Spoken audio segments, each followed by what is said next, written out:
Bonjour à tous. Nous sommes aujourd'hui mardi 18 août 2026 et notre cher ami Larry Johnson est avec nous.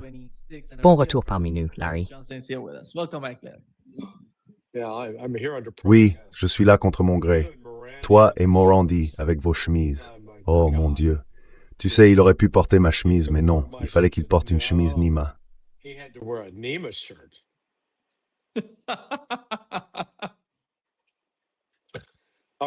Bon, les garçons sont de mauvaise humeur, c'est tout ce que je peux dire.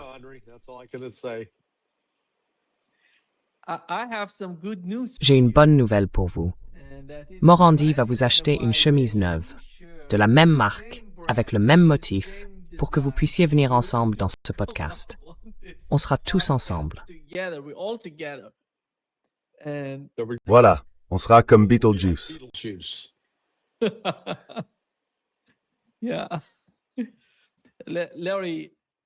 Oui, Larry.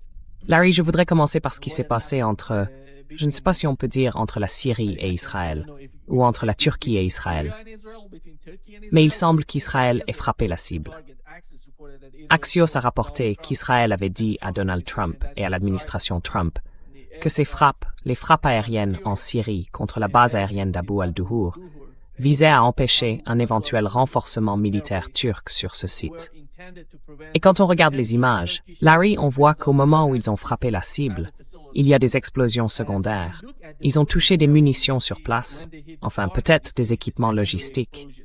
Et il y a quelques instants à peine, avant de passer à cette diapositive, nous avons reçu une nouvelle déclaration du gouvernement turc.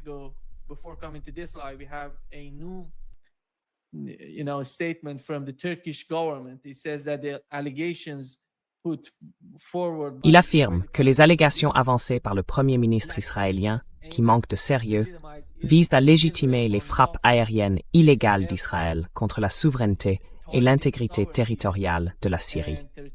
Les accusations formulées découlent de l'intention de Netanyahou de poursuivre ses politiques expansionnistes et déstabilisatrices dans la région à l'approche des élections en Israël. La Turquie, comme la grande majorité de la communauté internationale, soutient l'instauration d'une paix durable dans notre région. La seule voie pour y parvenir est que Netanyahou abandonne ses politiques agressives et coercitives et fasse preuve de respect pour le droit international. La Turquie poursuivra fermement sa coopération avec le gouvernement syrien sur des bases légitimes afin d'établir la paix, la stabilité et la prospérité en Syrie. Et elle ne permettra jamais que la Syrie soit déstabilisée. Voilà, vous savez, la réponse de la Turquie à ce qui s'est passé.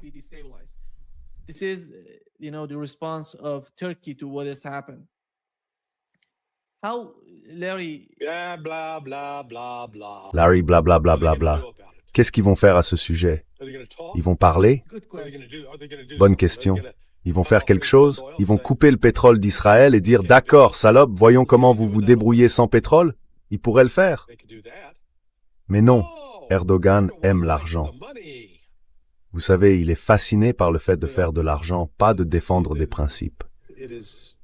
Vous savez, c'est un exemple classique.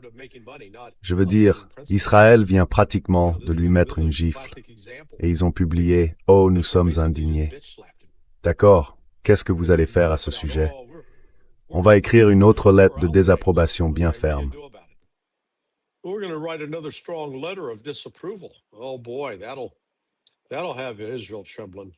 là là, ça va faire trembler Israël. Mon Dieu, ils peuvent pas supporter une nouvelle lettre méchante. Désolé, j'en ai assez du gouvernement turc et de sa complicité en laissant se poursuivre le génocide des Palestiniens. Il pourrait faire quelque chose.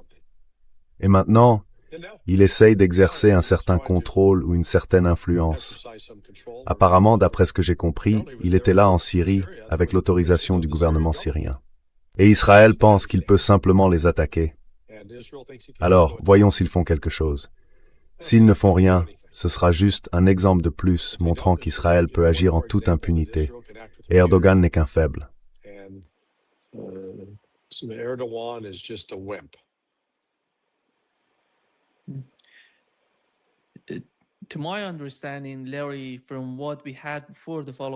À ma connaissance, Larry, avant la chute de Bachar el-Assad, L'Iran et la Russie étaient en Syrie, mais à la demande du gouvernement syrien. Ils étaient là à cause du gouvernement, et ils n'y sont plus. L'Iran n'y est plus, parce que les nouvelles personnes au gouvernement ne veulent pas que l'Iran y soit. Mais concernant la Syrie, si l'on veut comprendre la situation, je pense que d'un côté, je ne sais pas si le gouvernement turc coopère totalement aujourd'hui avec le gouvernement syrien. Mais l'occupation israélienne de la Syrie n'est pas, vous savez, acceptée par le gouvernement, par ces personnes qui sont au pouvoir en Syrie.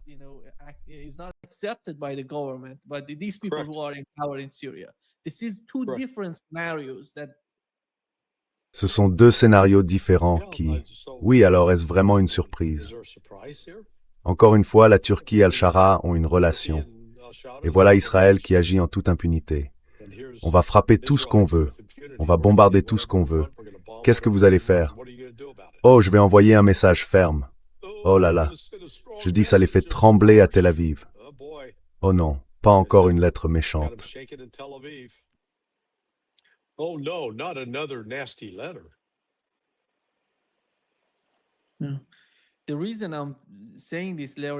Si je dis ça, Larry, c'est parce que, par exemple, regardez ce qui se passe en Allemagne. Les États-Unis sont en Allemagne. Ils y ont une base. Mais elle est acceptée par le gouvernement allemand. Ça ne veut pas dire qu'ils occupent le pays, puisque le gouvernement l'a accepté. C'est pareil pour les autres bases de la région, dans les pays du Conseil de coopération du Golfe. Mais le cas d'Israël est totalement différent. Personne ne veut qu'il soit là, n'est-ce pas? Right. But they're there. Mais ils sont là. Et que fait la Turquie à ce sujet? Que fait la Syrie à ce sujet? Rien, jusqu'à présent. On verra s'ils réagissent. Je ne retiens pas mon souffle. I'm not holding my breath.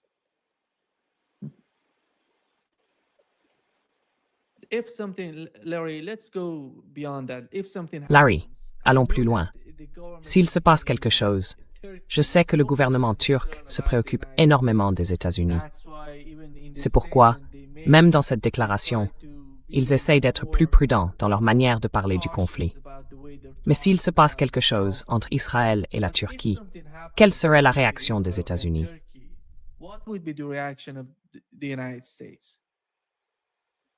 I think the United States would probably stay out of it.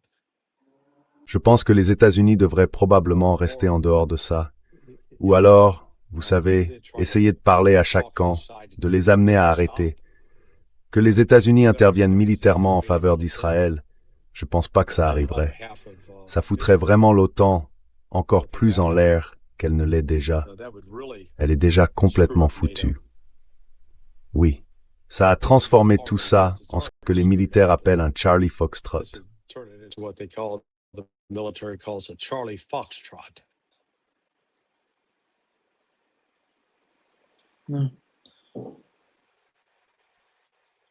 Tom Barak a déclaré aujourd'hui que les États-Unis travaillent à mettre en place un mécanisme de déconfliction plus solide entre Israël, la Turquie et la Syrie, après l'attaque israélienne contre la Syrie. Y a-t-il un scénario dans lequel Yeah, there's a real way to deconflict that. There's a real easy. Il y a un moyen très simple d'éviter ça. Dites à Israël de garder ses putains de mains chez lui. Arrêtez d'attaquer d'autres pays. Restez chez vous. Occupez-vous de vos affaires. Réparez votre propre pays.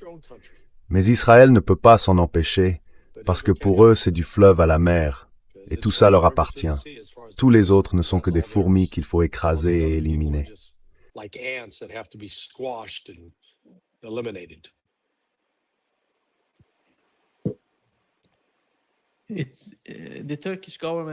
le gouvernement turc a évoqué les élections en Israël et la manière dont Benjamin Netanyahou, avec ce genre de manœuvre, essaye de, vous savez, dire aux Israéliens « c'est nous qui dirigeons, nous contrôlons la région ». Je pense que c'est l'un des signes, c'est ce qu'ils évoquent. Right.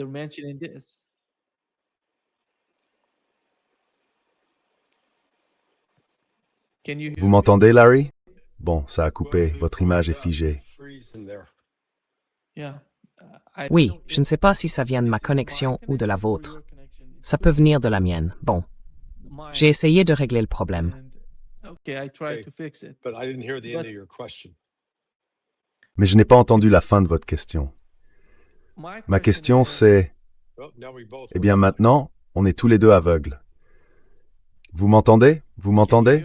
Je vous entends. On dirait une mauvaise pub pour Verizon. Vous m'entendez maintenant? Sound like a bad Verizon commercial. Can you hear me now?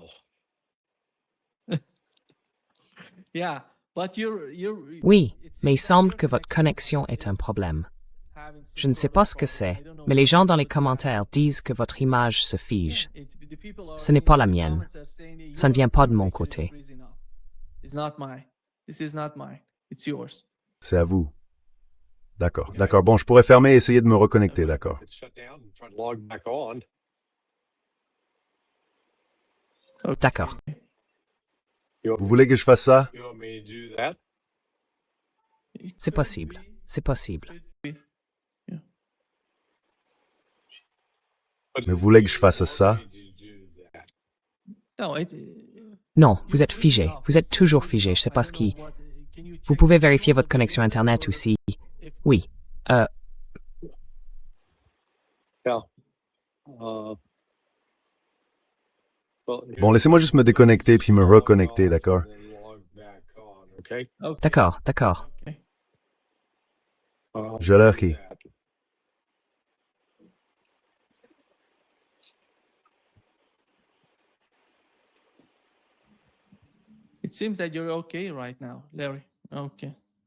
On dirait que vous allez bien en ce moment, Larry. D'accord.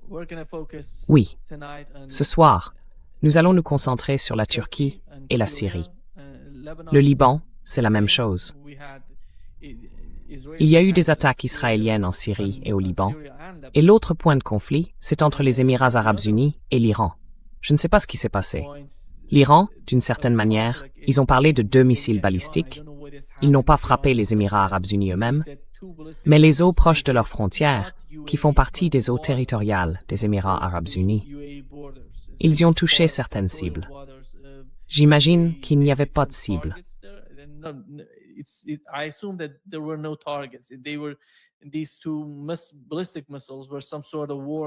Ces 2 missiles balistiques étaient en quelque sorte un avertissement adressé aux Émirats arabes unis. Et de l'autre côté, le ministère iranien des Affaires étrangères, si je ne me trompe pas, a déclaré qu'ils n'avaient pas fait ça. Donc la question serait qui l'a fait, si ce n'était pas l'Iran? Et rien d'officiel d'ailleurs. On ne sait pas ce qui s'est passé entre les Émirats arabes unis et l'Iran. Les Émirats ont simplement indiqué que tout commerce, tous les échanges commerciaux et toutes les transactions financières avec l'Iran avaient été suspendus. Donc rien de bon ne se passe sur ce front-là. Oui, voyons, laissez-moi vérifier ici. Larry est de retour. Mieux? Oui, vous êtes de retour. Très bien, bien.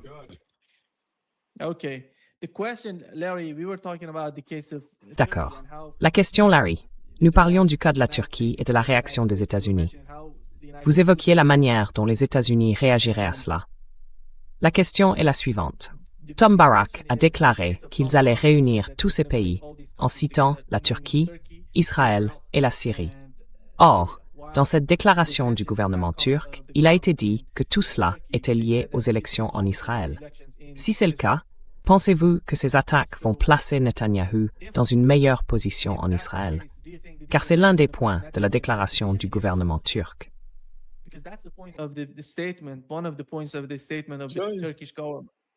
Well, I don't know what it's going to do to his polling. Eh bien, je ne sais pas quel effet ça aura sur ces sondages. Je veux dire, je suis sûr qu'en Israël, certains diront « Oh, c'est formidable, on se montre ferme avec les Turcs ». Tout ce que la Turquie a à faire pour renverser la situation, c'est couper le pétrole. Le couper. Et là, tout à coup, attendez une seconde, c'est scandaleux. D'accord, très bien. Alors peut-être que vous arrêterez d'attaquer les gens qui en gros contribuent à maintenir vos lumières allumées. Encore une fois, je ne commence même pas à comprendre Erdogan là-dedans. Enfin si, je le comprends, il est cupide et ce qui le motive, c'est l'argent, pas les principes.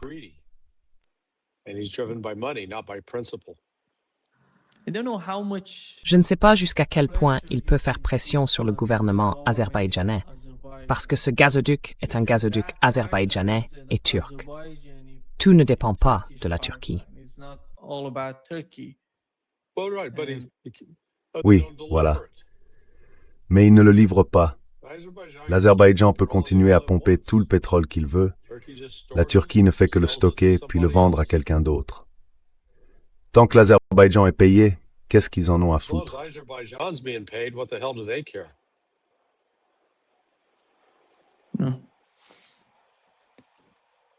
Le facteur NSA est toujours là, ainsi que la pression qu'ils peuvent exercer sur l'Azerbaïdjan sur le plan économique. Eh bien, ils peuvent faire pression sur l'Azerbaïdjan. Mais encore une fois, qu'est-ce que l'Azerbaïdjan est censé faire? Charger le pétrole dans des camions et le leur livrer par la route? Il faut traverser beaucoup de territoires. Et la Syrie peut dire non, vous ne traverserez pas notre territoire pour livrer du pétrole à Israël. La Turquie détient la clé. Turkey holds the key.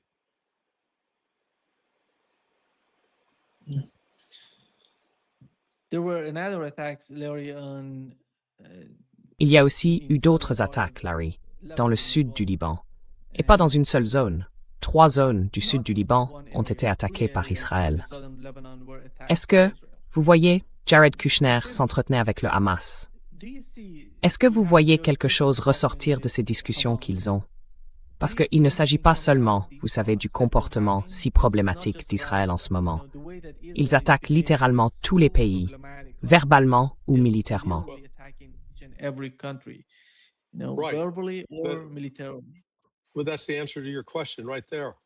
Eh bien, voilà la réponse à votre question. Aucun effet. Si ça avait été efficace, si Israël avait renoncé à mener ses attaques en disant « D'accord, oui, on va désamorcer l'escalade, on va arrêter d'attaquer », alors on aurait pu dire « Kushner a obtenu une avancée ». Mais ils se moquent de Kushner. À leurs yeux, ce n'est qu'un gamin, un simple messager sans poids. Et ils ont montré à Trump exactement ce qu'ils pensent de lui. Ils ne vont pas nous dire quoi faire.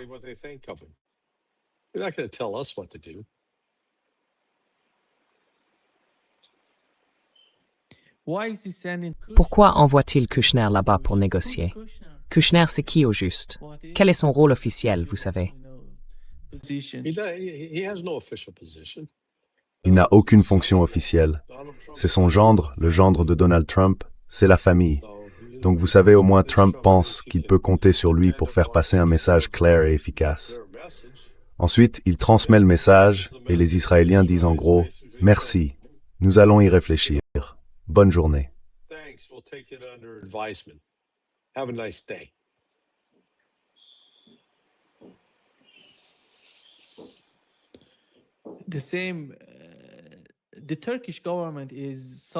Le gouvernement turc souffre de quelque chose de très grave, parce que Lavrov aussi. Lavrov a évoqué, je ne sais pas si vous avez vu l'interview qu'il a donnée il y a 2 jours, le cas de la Turquie. Il a dit que la Turquie ne faisait rien. Les Ukrainiens ont attaqué leurs navires et ils n'ont rien dit.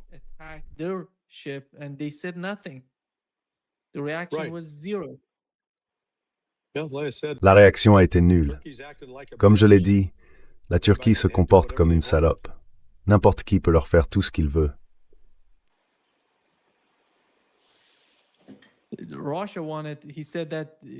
La Russie voulait. Il a dit que nous avions un plan pour la Turquie. J'imagine qu'il parlait, il ne l'a pas mentionné d'ailleurs, du fait que la Russie veut faire de la Turquie une plateforme énergétique. Mais quand ils ne font rien face à, par exemple, l'attaque contre leurs navires, alors, ils ne veulent pas jouer ce rôle. Eh bien, s'ils peuvent assurer un flux de pétrole suffisant pour qu'Erdogan gagne davantage d'argent avec ça, alors, il sera prêt. Je vous aiderai, je l'ai dit. Avec lui, tout tourne autour de l'argent.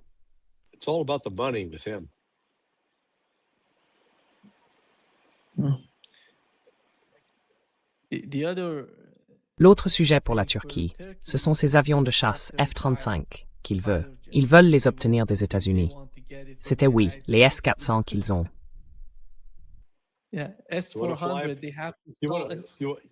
Vous voulez piloter un tas de ferraille coûteux et vous débarrasser d'un système de défense aérienne qui fonctionne. Ouais, franchement, quelle excellente idée. Allez-y. Moi, vous savez, je ne comprends pas. Je pense que la Turquie croit que si elle achète le F-35, elle convaincra les États-Unis de la soutenir, sans comprendre que ce soutien ne vaut que tant que ça n'implique pas Israël. Les États-Unis pourraient la soutenir. Si elle attaque la Russie, ils la soutiendront sans hésiter. Si elle se retourne contre l'Ukraine, les États-Unis ne la soutiendront pas. Vous savez, c'est pas si compliqué.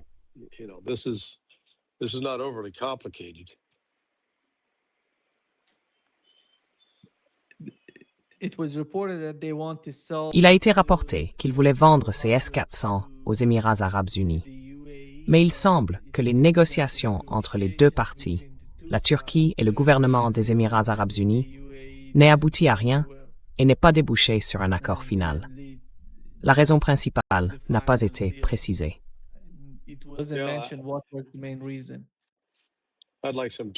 J'aimerais que des responsables turcs m'expliquent. D'accord. Pourquoi vous débarrassez-vous d'un système de défense antiaérienne efficace et par quoi allez-vous le remplacer?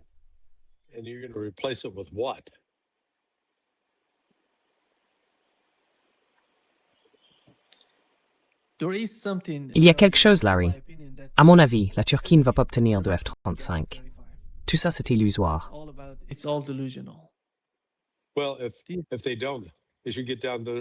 Eh bien, s'ils ne le font pas, ils devraient se mettre à genoux et remercier Allah. Oh, vous nous avez évité de prendre une décision terrible, vous savez, d'acheter une vraie camelote. Une camelote chère, mais une camelote quand même. Vous savez, quand on parle de 20 à 30% de disponibilité opérationnelle, ça veut dire que si vous avez 10 avions, vous ne pouvez compter que sur 2 ou 3 pour voler. Et il faut compter au moins $40 000 de maintenance par heure de vol. C'est un avion coûteux à exploiter et il est aussi fragile. Ce n'est pas une cellule d'avion robuste comme l'était celle de l'A-10. Bon, l'A-10 est, il faut l'admettre, assez vieux, presque aussi vieux que moi.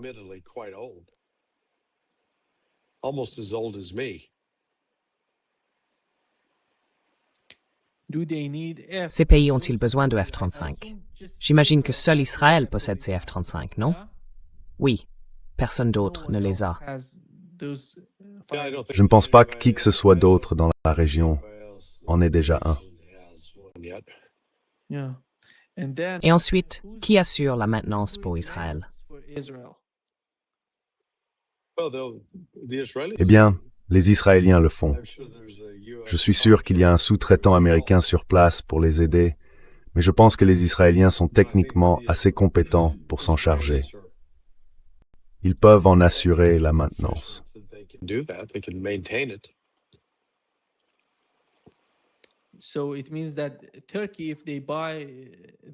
Donc cela veut dire que la Turquie, si elle achète ces F-35, recevra peut-être une sorte de formation aux États-Unis. Parce que, comme nous le savons, le colonel Wilkerson a dit qu'ils doivent... Vous savez, même le gouvernement des États-Unis n'a pas la capacité d'entretenir ces avions de chasse. Ils doivent faire venir les sous-traitants, vous savez, les entreprises qui produisent ces armes, pour les entretenir. Et c'est extrêmement coûteux.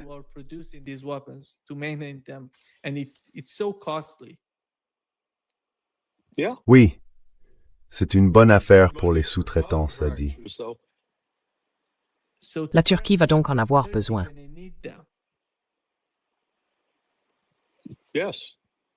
Oui, oui, jusqu'à ce qu'ils puissent former leurs équipes et qu'elles soient capables de s'en charger.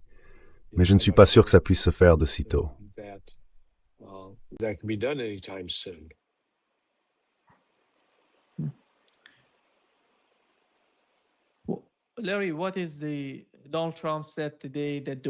Larry, qu'est-ce que Donald Trump a déclaré aujourd'hui qu'il n'y avait aucune négociation en cours et qu'il n'y en aurait pas entre les deux parties. Il a dit, voici ce que CNN a rapporté. Selon CNN, il a ordonné à ses principaux émissaires de suspendre les discussions avec l'Iran. J'imagine qu'il parle de J.D. Vance. Cela signale un changement important dans la stratégie de l'administration envers Téhéran. Il dit que la Maison-Blanche ne va pas maintenant frapper. Oui, il parle, vous savez, des nouvelles escalades. En gros, frapper l'Iran le plus vite possible. Oui, il est dit qu'ils ne vont pas faire ça. Ils ne vont pas frapper l'Iran le plus vite possible.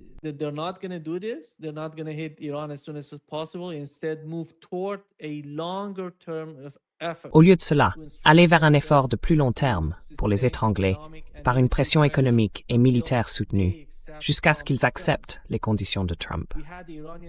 Nous avons vu le président du Parlement iranien tweeter, en gros, qu'il faut débloquer les avoirs iraniens gelés, lever les sanctions, mettre fin à la guerre sur tous les fronts et revenir au protocole d'accord.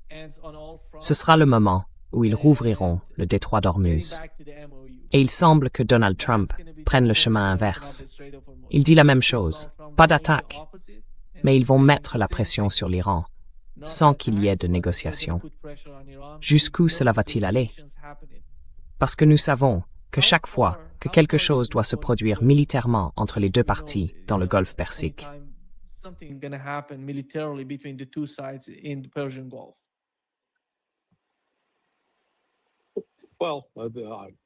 Will there be another round of fighting? Sure. Eh bien, y aura-t-il une nouvelle série de combats? Oui. Quand? Je ne sais pas. Dans les 2 ou 3 prochaines semaines. Et quand Trump le fera, il ne fera que réduire davantage un stock de missiles déjà limité, aussi bien pour la défense aérienne que pour l'attaque. Trump a donc une capacité limitée à mener et à soutenir une attaque de missiles.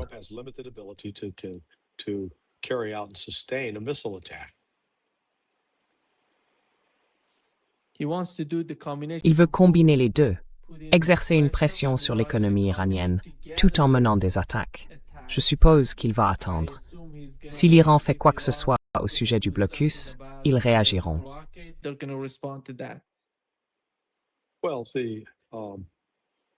Eh bien, les États-Unis ont des options limitées en ce moment. Ils ne sont pas en position de faire directement pression sur l'Iran. Et tout le principe de ce qu'ils ont appelé l'opération Fureur économique, ce n'est pas, vous savez, comme si cela se produisait dans la situation d'il y a 11 ans. Oui, je pense que l'Iran serait alors en difficulté. Il n'aurait aucun débouché pour le commerce et le ravitaillement. Mais ce n'est pas le cas. Relations entre la Chine et le Pakistan. Ces frontières sont ouvertes, prêtes à discuter. Those borders are open and goods are flowing. Oui. 2 missiles balistiques ont frappé quelque part près des Émirats arabes unis. Il n'a pas été rapporté qu'ils aient touché quoi que ce soit. Enfin, rien n'a été touché par ces 2 missiles balistiques.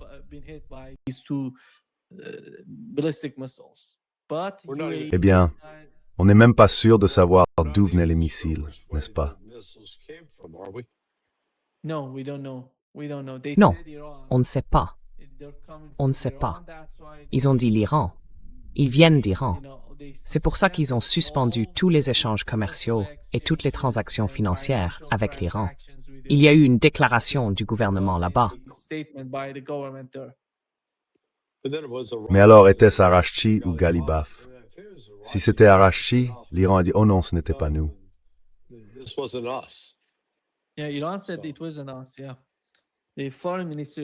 Oui, l'Iran a dit que ce n'était pas lui. Le ministère iranien des Affaires étrangères a affirmé que ce n'était pas l'Iran. Il y a cette histoire de fausses bannières qu'on voit partout, parce qu'il y a aussi une attaque contre le bureau de Massoud Barzani dans le nord de l'Irak. Quelqu'un les a frappés avec des drones. Et le ministre iranien des Affaires étrangères a dit que cela s'était passé en Irak. Il a dit que sous Saddam Hussein, puis après Saddam Hussein, pendant la période de Daesh, nous les avons soutenus, nous les avons défendus. Alors pourquoi aurions-nous besoin de les attaquer?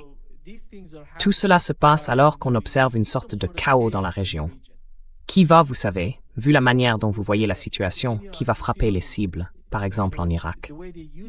Aujourd'hui, j'ai parlé avec Miranda. Il disait que peut-être des Ukrainiens en Irak font cela.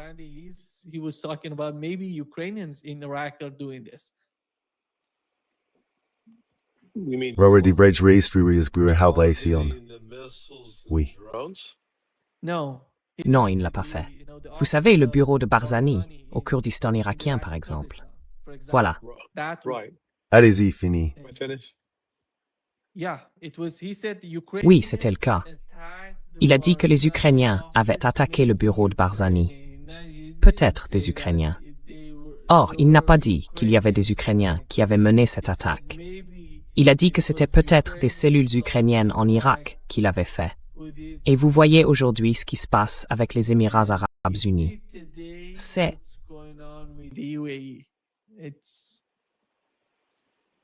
Yeah, I mean, they complained. Oui, enfin, au début, ils se sont plaints. Ils étaient en colère. Puis l'Iran a déclaré « Hey, ce n'était pas nous ». Alors maintenant, les Émirats arabes unis doivent déterminer contre qui ils vont être furieux. Who they're going to be pissed off at.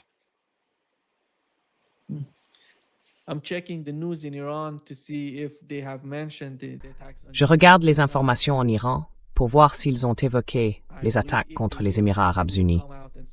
Il n'y a rien.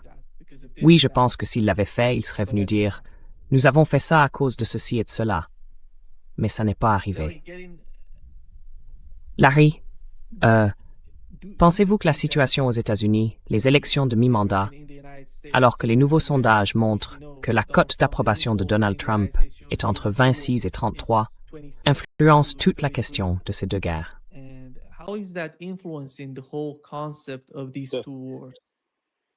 Well, I'm not sure it's influencing it. Eh bien, je ne suis pas sûr que cela ait tant d'influence que ça.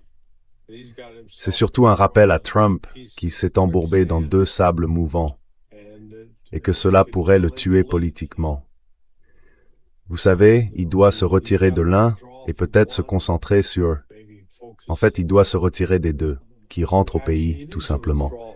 Qu'il arrête d'envoyer nos gars à l'étranger pour, vous savez, pour la joie mauvaise nourriture et vivre dans des conditions insalubres. Crappy food and live in unsanitary conditions.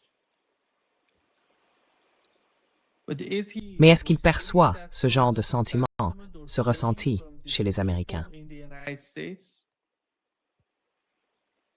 Well, I don't know if he's feeling it. I don't know if he's hearing it. But Eh bien, je ne sais pas s'il le ressent. Je ne sais pas s'il l'entend, mais ce sentiment existe clairement aux États-Unis. Oui. Donc vous savez, à un moment donné, le barrage va céder pour lui. Trump reste convaincu qu'il est populaire, mais ce n'est pas le cas. Il a perdu beaucoup de soutien clé à cause de ses erreurs de politique étrangère. Over his foreign policy blunders.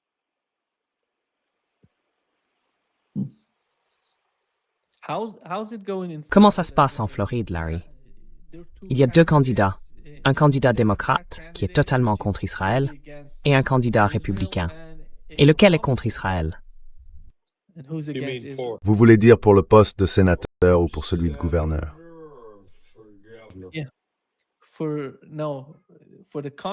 Oui, non. Pour le Congrès, si je ne me trompe pas, le candidat démocrate au Congrès, c'est Oliver. Oliver, j'ai oublié son nom de famille, mais il est démocrate. Il devient tellement populaire en Floride. Attendez, je vais juste vérifier son nom. Let me just check his name. Yeah. Over. Florida. Eh, regarde-y. any luck?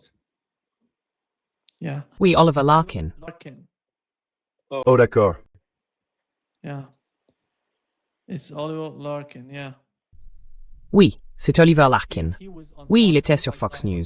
Je l'ai vu sur Fox News et il se présente au Congrès en Floride. Est-ce qu'il y a une quelconque chance que les démocrates remportent quoi que ce soit en Floride? Oui, oui. Democrats winning anything in Florida, or it's Yeah, all yeah, Republican? yeah. No, I think they've got a shot in a couple Non, non. of areas. I mean, Je pense qu'ils ont une chance dans quelques zones. Je veux dire, du côté de Fort Lauderdale, c'est plutôt solidement démocrate. Mais vous savez, dans l'ensemble, oui, la Floride serait théoriquement considérée comme un État républicain. Le problème, c'est que Trump a vraiment fait des dégâts au sein de sa base ici. Des gens qui le soutenaient autrefois assez fermement ne le soutiennent plus aujourd'hui.